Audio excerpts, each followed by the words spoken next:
जय शिवराय मित्रांनो. तर आपण पाठीमागचा व्हिडिओ टाकला होता. तर आजची अजून एक नवीन अपडेट आली आहे मित्रांनो. आपलं मुंबईचं पण ग्राउंड कालचं झालेलं 11 तारीख आणि आज 12 तारीख आहे. आजचं पण ग्राउंड कंप्लीट झालेलं आहे बऱ्यापैकी. आणि आता पुण्याचे पण हॉल तिकीट पडायला चालू झाले आहेत मित्रांनो.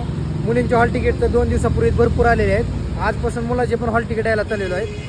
तर सर्व हॉल तिकीट आता हळूहळू पडायला चालू झालेत. आणि मुंबईचा पण पुढचा जो लॉट आहे त्याची डेट आता तुम्हाला म्हणजे पुढच्या व्हिडिओमध्ये मी सांगतो. पहिला लॉट कंप्लीट झालेला आहे हॉल तिकीट येऊन, आणि दुसरा लॉट आता लवकरच सुरू होणार आहे.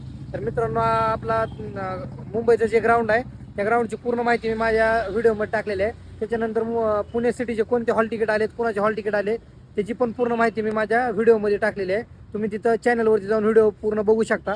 तुम्हाला त्याच्यात पूर्ण माहिती मिळेल. आणि मुंबईचं लोहमार्गाचं, त्याच्यानंतर मुंबई सिटीचं मुलींचं ग्राउंड पण कसं आहे काय त्याची पूर्ण डिटेल माहिती आपण व्हिडिओमध्ये टाकलेली आहे. तर तुम्ही तिथं जाऊन व्हिडिओ बघू शकता. तर तुम्ही अशाच नवीन अपडेटसाठी आपल्या चॅनलला फॉलो करून घ्या. धन्यवाद. जय महाराष्ट्र.